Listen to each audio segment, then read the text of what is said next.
brief, I would like to introduce members of the panel. I'm the moderator, and my name is Ruben Abat from Arise News Television and This Day newspaper.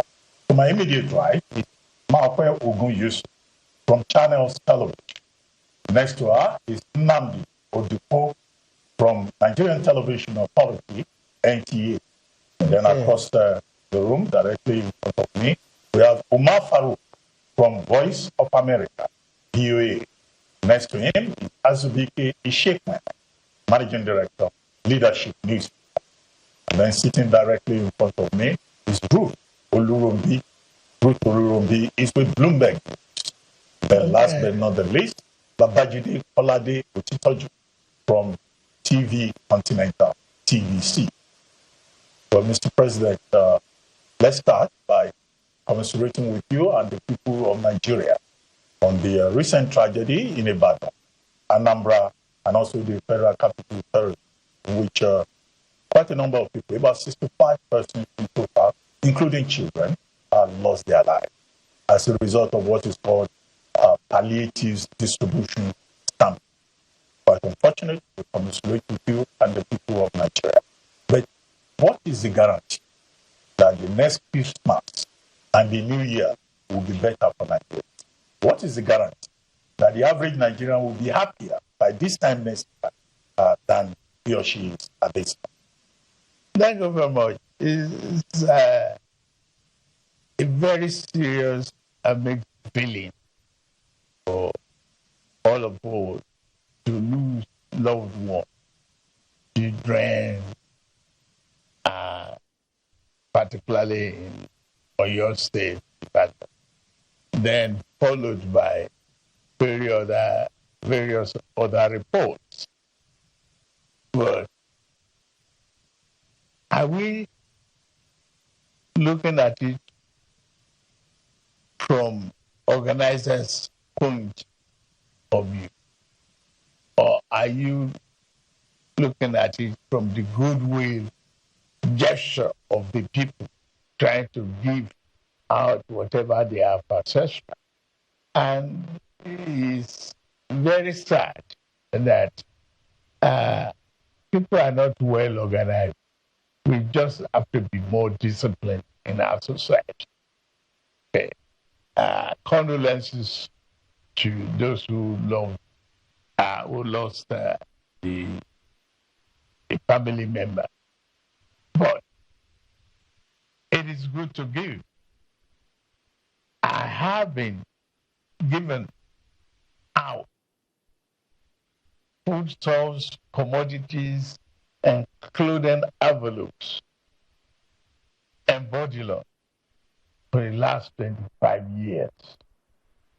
I've never experienced this kind of incident because we are organized, prone to discipline, and if you know you don't have enough to give, don't attempt to even give or publicize it. Is the question.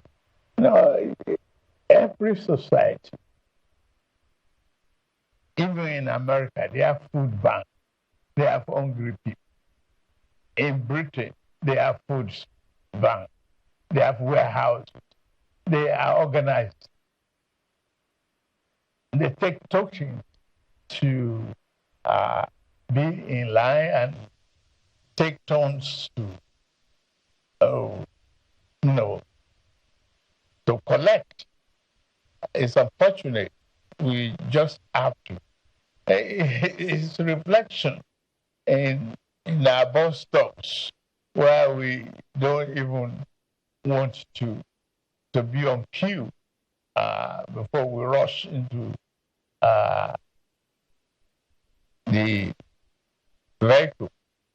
It is very sad, but we continue to learn from our mistakes.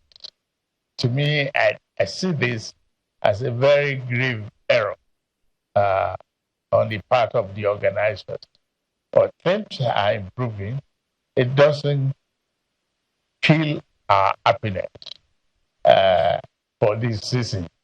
It should be. We should just get on with it. Mr. President, we must admit, though, that things have been pretty tough this year for many households. And they, perhaps on the back of the reforms that you have also admitted, have been quite tough on Nigerians. With benefit of hindsight, do you think that perhaps you could have phased the removal of subsidy on fuel and the harmonization of forex rates? Or do you think that you could have withheld it until there was a contingency plan? What's contingency? Where is it? We were spending our future. We are spending our generations' fortune. We were not investing. But we are just deceiving ourselves. That reform is necessary. I could see the smugglers fighting back. That one doesn't affect me. It affects smuggling.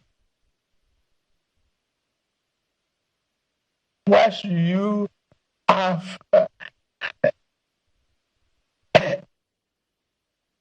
expenditures that you don't have revenue?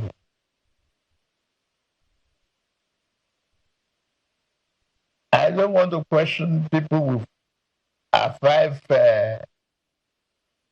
limousine type of vehicles on the roads. But we should teach management with all our programs. We have to manage our resources within our means. There's no way out that you give out fuel and allow all the entire neighboring countries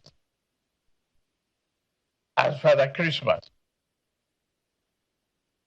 I don't have any regret whatsoever removing the subsidy. It is necessary. We cannot spend our future generations' investment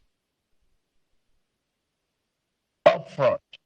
But do you think it should have been done in bits? It is part of the fear that is unnecessary. Please, no matter how you cut it or you slice it in segments, you still have to meet the bill. So, cut your code. Strictly to your side. It's what we must manage. Management is the issue. And we have no choice but to pull the handbrake. Otherwise, we are headed for slippery slopes that will result in financial disaster for not just for us, but our children and grandchildren. Where is the inheritance? Where is the pathway for prosperity?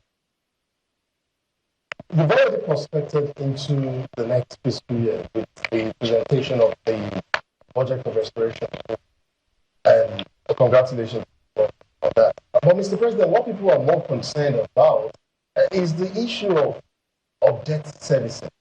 It exceeds education, health, and infrastructure combined.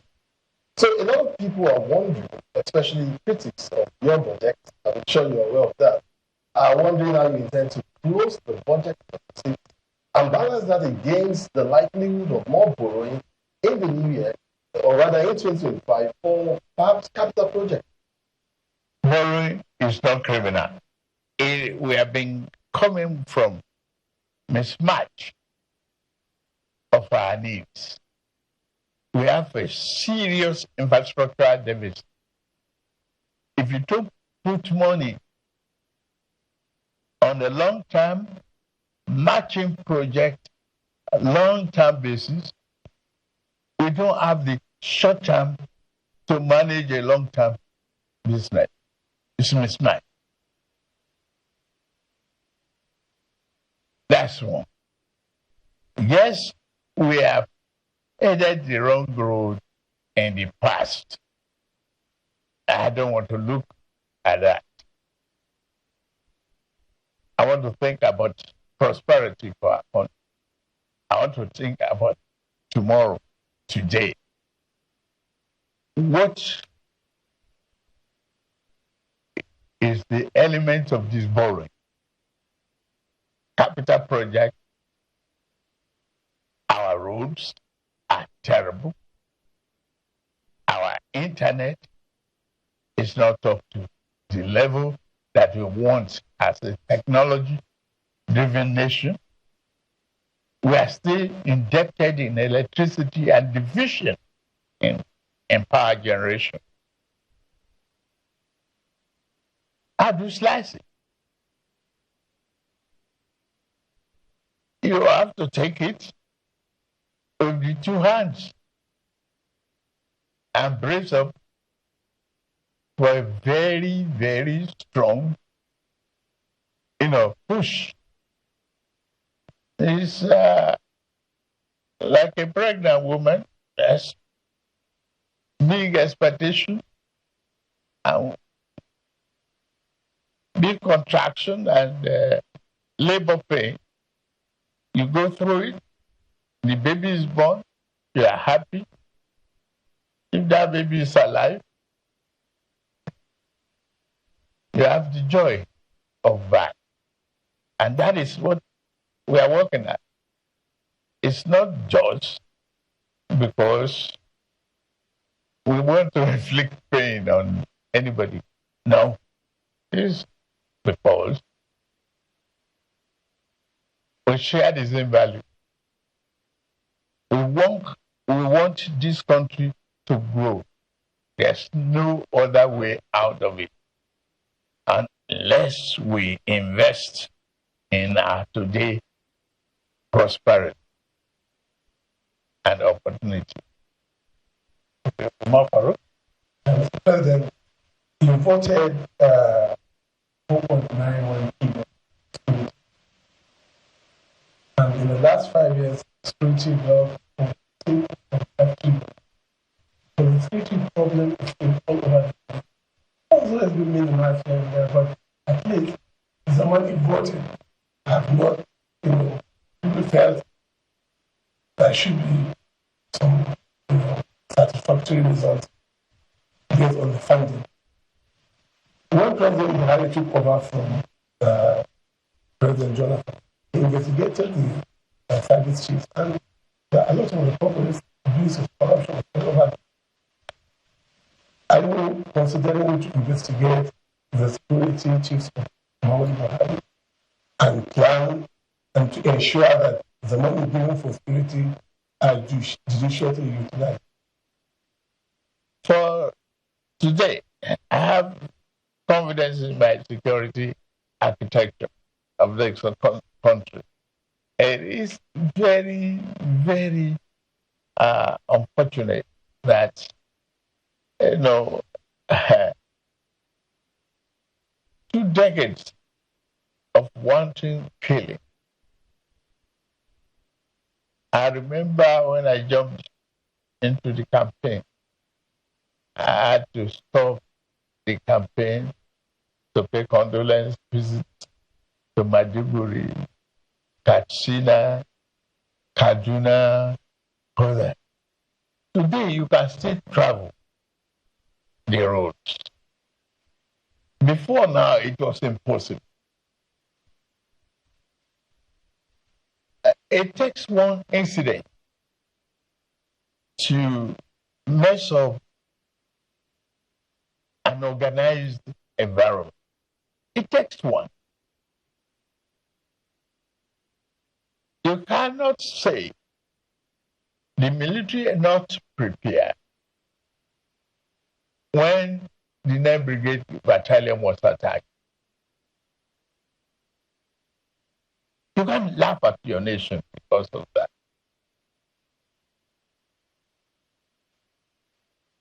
The enemies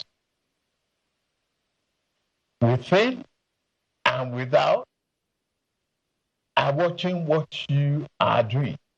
You have to be prepared 100%, 24 hours of the time to make sure that people are safe. Today, that is not the story any longer. People can leave Kaduna and still go towards Kapacha by road. Well, the road may not be that smooth and not be worn. Gradually, we'll be there. We cry about borrowing. Today, I have 60 from 98% thereabout of debt service. I brought it down to 68 thereabout percent. Give credit, please. We are managing it. We have exited what used to be a problem of ways and means where we have no financial control and physical discipline. More money going down for development. More revenue being generated are being distributed. Today we have autonomy for local government. And some of you, including Otitoju, will remember my lamentation, my argument with Obasanjo about the need for grassroots development when I created 37 local government development areas for Lagos State. Go there now, you see development. You see rapid contact with the people at the grassroots. That is where people live. They are not living with me in Abuja now, except bureaucrats. And we have to do that. Well, I'll say I'm drawing water from a dry well. And Nigeria is moving forward.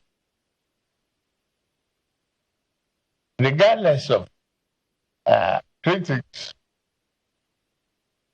this is a budget of restoration and hope. And that Nigeria is on the path of recovery. We can't finish the job in one calendar year. And I'm not giving myself an excuse. It's only 18 months. He asked whether you are going to probe service chiefs that I'm not proving anybody service chiefs or service chiefs. You cannot disrespect the institution because of a threat of a probe. And you cannot fight this war without investment in technology, in weaponry, and training. There might be leakages here and there, not wholesale. We put a very effective control mechanism in place to monitor our budget releases. And those funds are being judiciously used. Consider the welfare of our servicemen and women. Consider it. They are living in a very and operating in a very serious condition. We have a huge country, a very huge one, and a lot of forests, unoccupied spaces.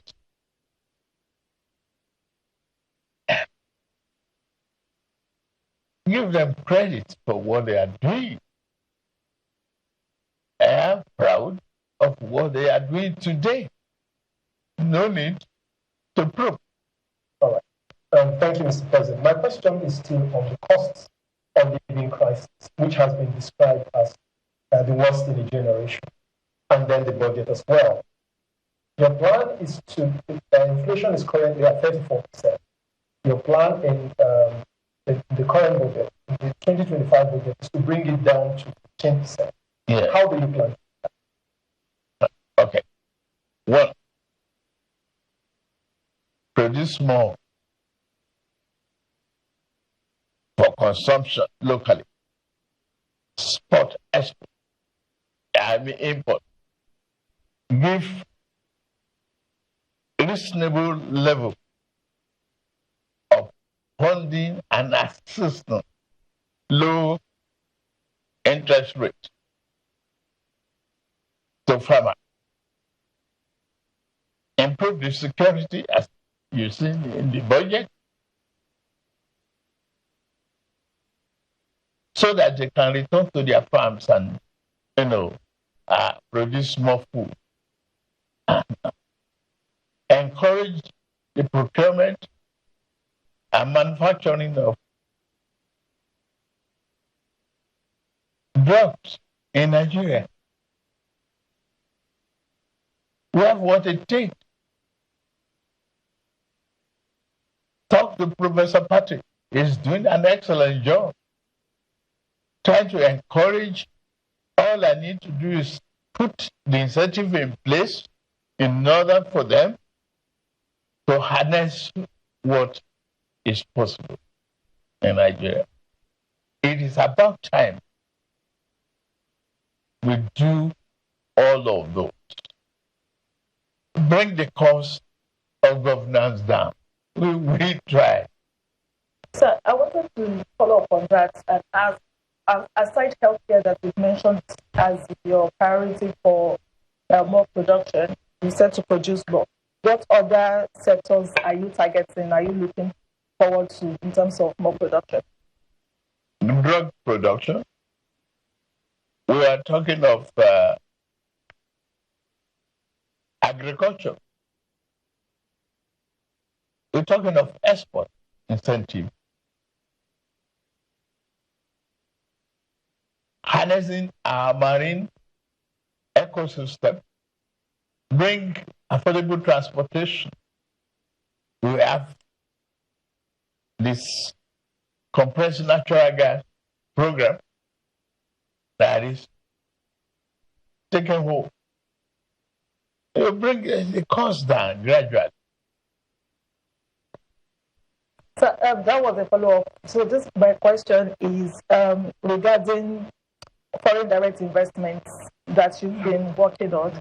We've seen Shell make commitments to invest $5 billion in the energy field. Yes. We've seen Total Energies as well. What other sectors are you expecting investments to come into next year? And how are you going to attract investors to come, entice them to come to Nigeria? Incentive for auto manufacturing. Today, we have solid mineral in abundance. Kaduna has the largest deposit of lithium. That's around the same thing. And if you encourage electric vehicles, plus the compressed natural gas,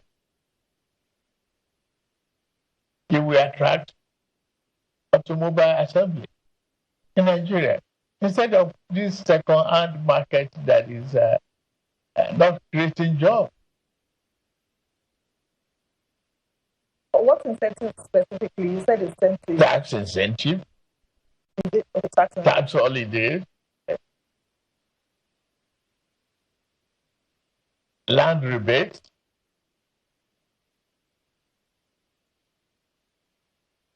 Manageable pays.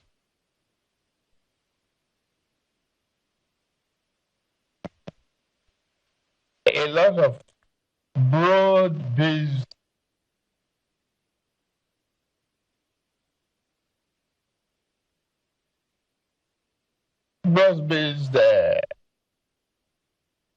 economic program that is attractive to foreign investment. Also, back to the matter of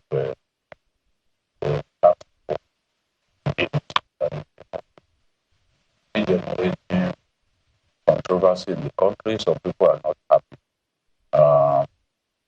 They are complaining that there wasn't enough time to engage stakeholders so that they can come to some unanimity on the matter.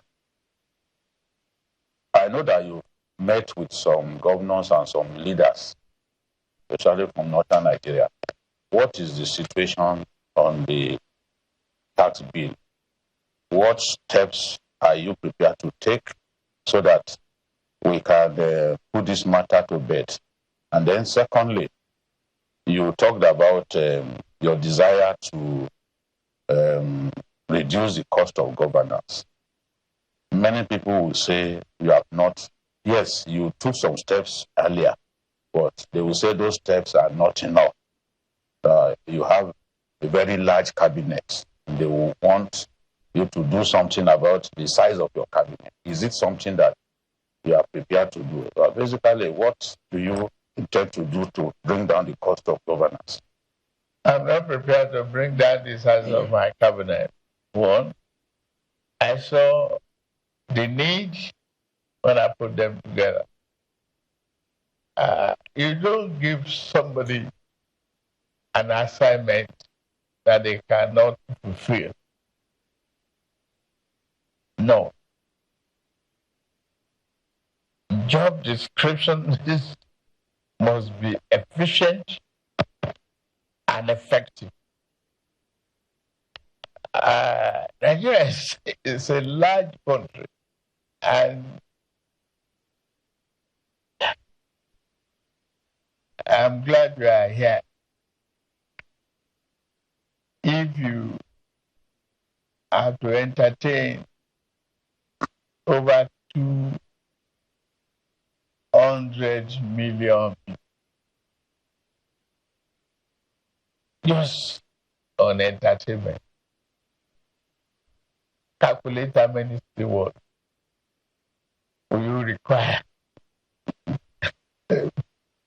That's just, for entertainment. Not the cleaner, not just tables. Excuse me, let's pay attention to efficiency. Efficiency, effectiveness is the hallmark of the philosophy behind that cabinet. I'm not ready to shrink a little bit of it. I need them. And they are all adding value. Effectively. Show me one. And I argue with you. Well, show me one. There is a second part of the question. Okay. Yes, I was going to ask that's the tax. The tax. Tax reform is here to stay. If we cannot just continue to do what we were doing yesterday in today's economy, we cannot retool this economy with the old broken folks. And I believe I have that capacity. I believe so. That's why I went into the race. I am focused lesser focus on what Nigeria needs and what I must do for Nigerians. It's just not going to be El Dorado for everybody. But the new dawn is here. I'm convinced, and you should be convinced. You should help propagate that conviction. I'm bringing back, Mr. President, to the budget. The value in Naira of the current budget that you presented is 49.7 trillion. But there are some people who have worked it out and said that in terms of dollar value, because of the depreciation of the Naira, we probably lost about $8 billion in actual value. How are you going to meet that deficit? I don't spend in dollars. I only associate with it because of the global transaction. But Naira, for Naira, it's okay. Even the targets of this administration is based upon what we earn in dollar converted to Naira. When you look at the petroleum revenue. But today I can tell you, push me to my brag mode. In the last 3 months, I've not taken a penny from NNPC before I meet my other obligations.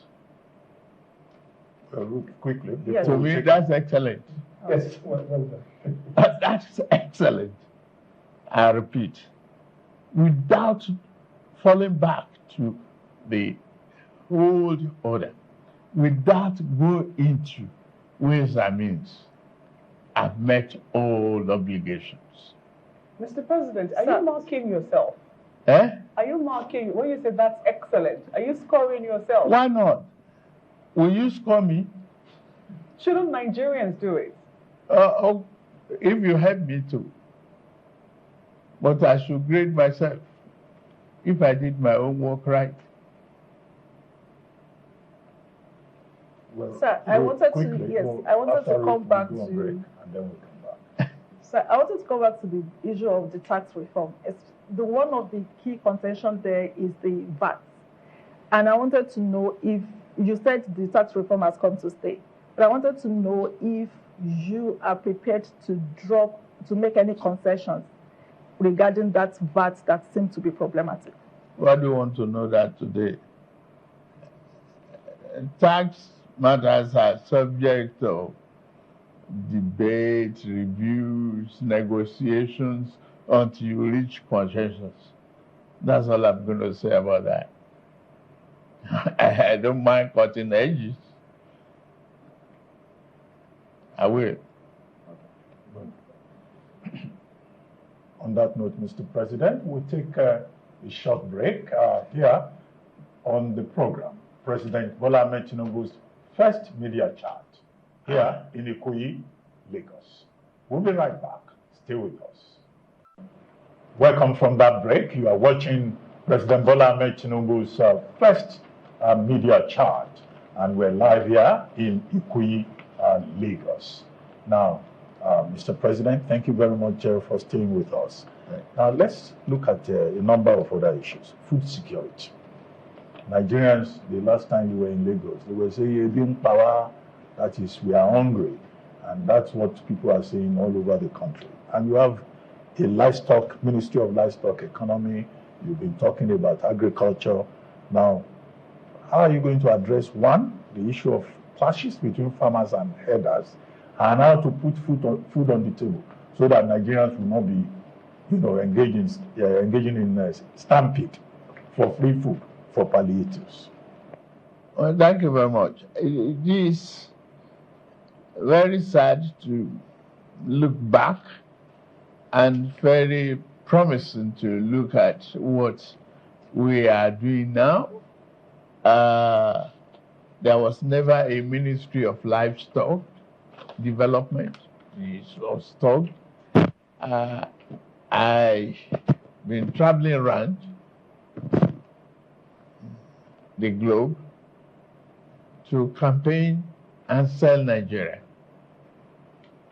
Hopefully, all of you will help lift this country from this moment on.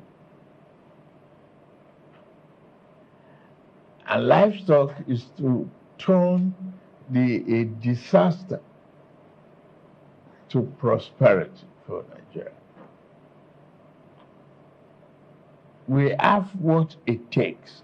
We have the arable land, we have animal stock, we have the opportunity. We just have to remove the conflicting element and commercialize the venture.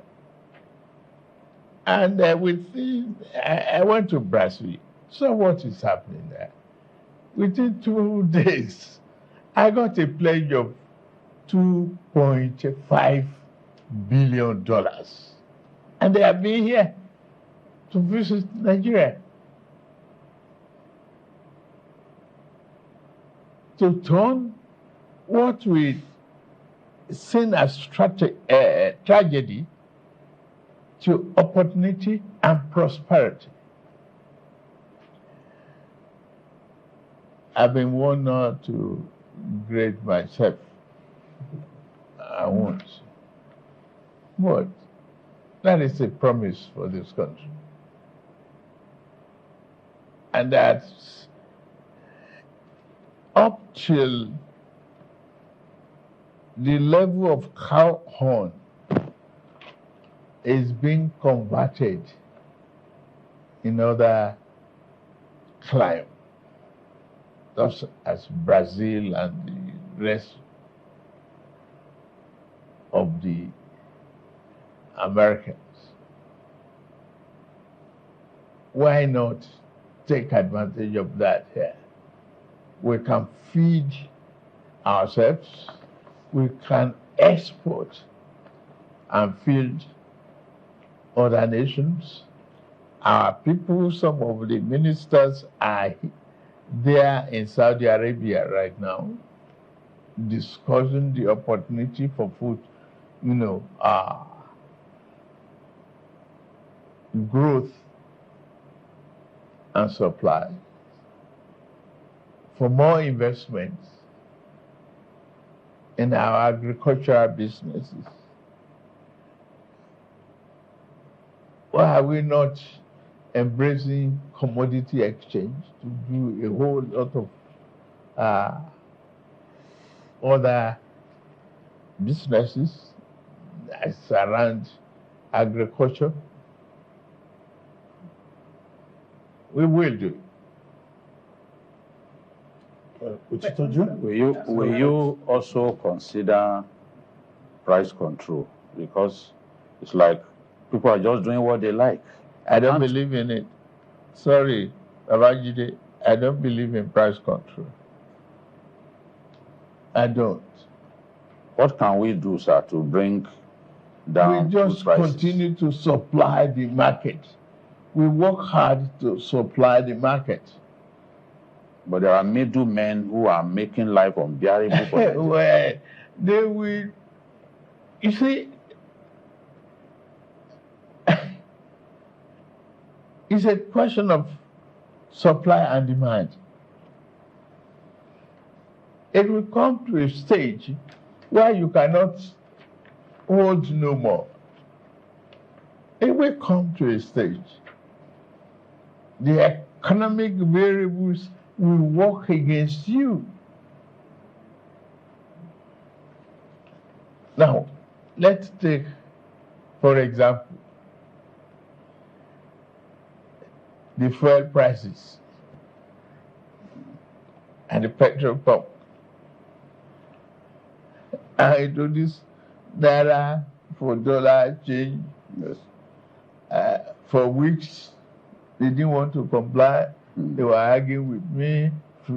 Okay, leave it to free market. I left it. Now the prices are coming down gradually. Yes. Okay. The market is being saturated.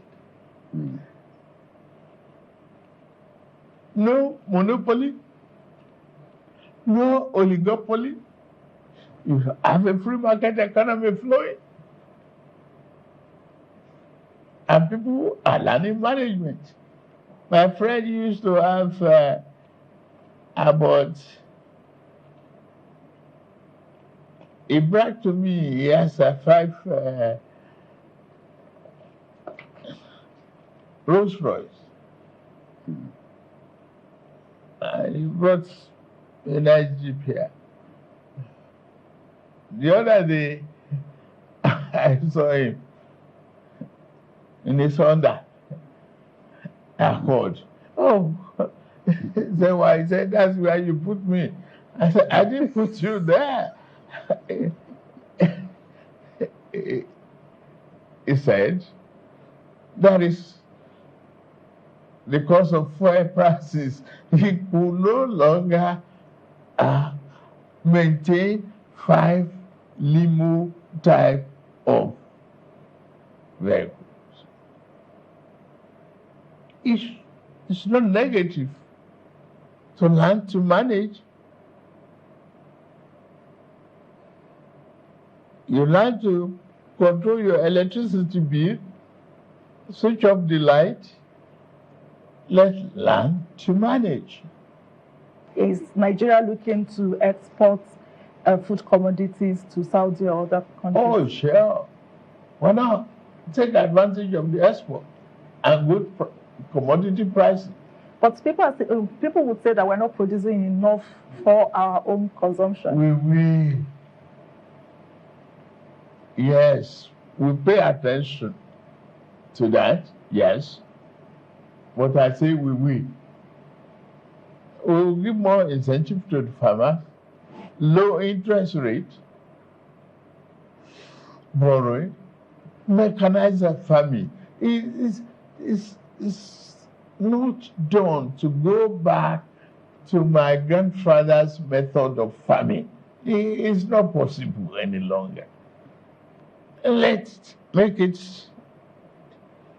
manageable and sexier to stay on the tractor and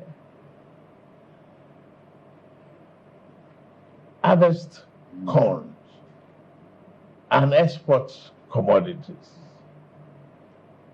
I think it's better for us in Nigeria.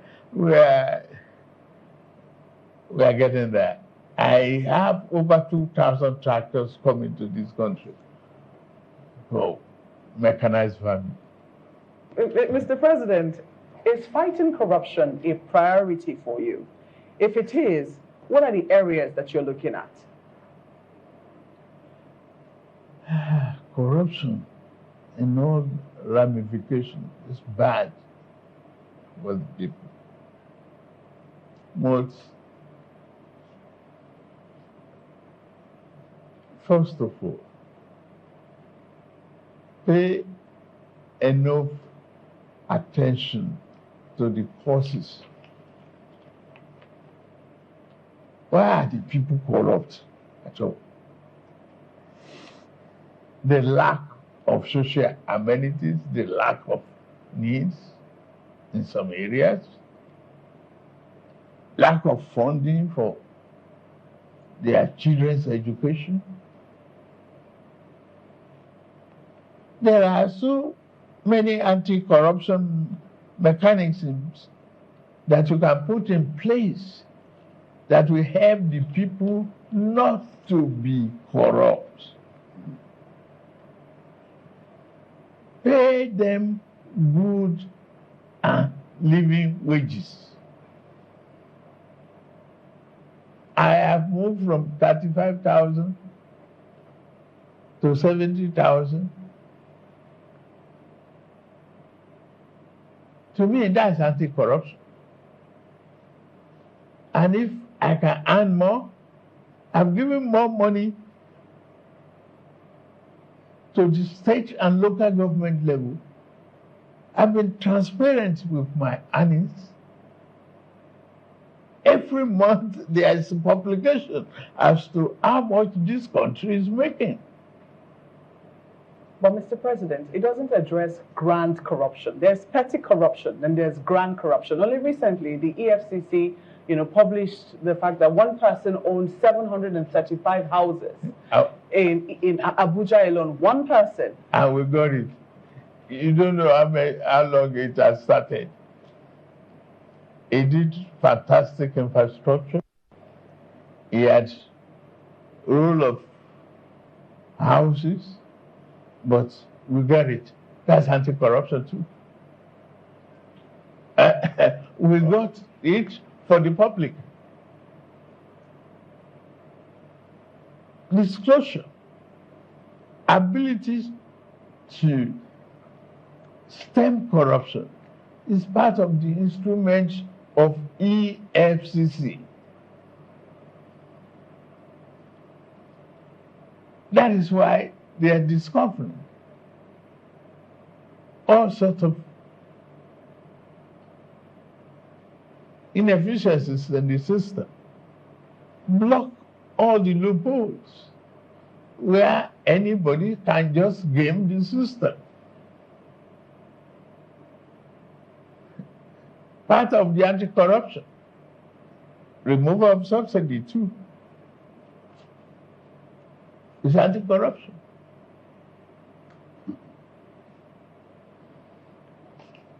It is very, very difficult to say you will eliminate it. You will reduce it to the barest minimum. Meet the people's needs. Help the people grow.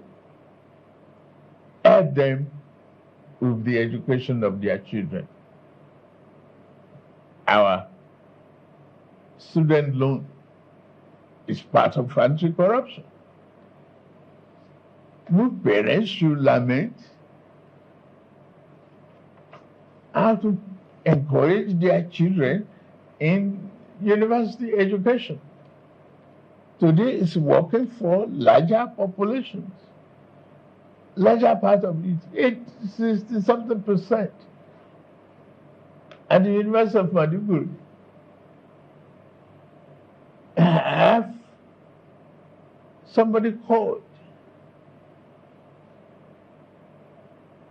Say, imagine a little contribution from my daughter in the university for me to start business. That's part of tuition fee allowances. We are helping one another. The society is moving out of illiteracy to literacy. I enjoy debate how many and what type of courses are being offered in the universities these days to improve science, knowledge, and technology. We just continue to work at it. But I'm sure we are not taking our eyes off those serious matters.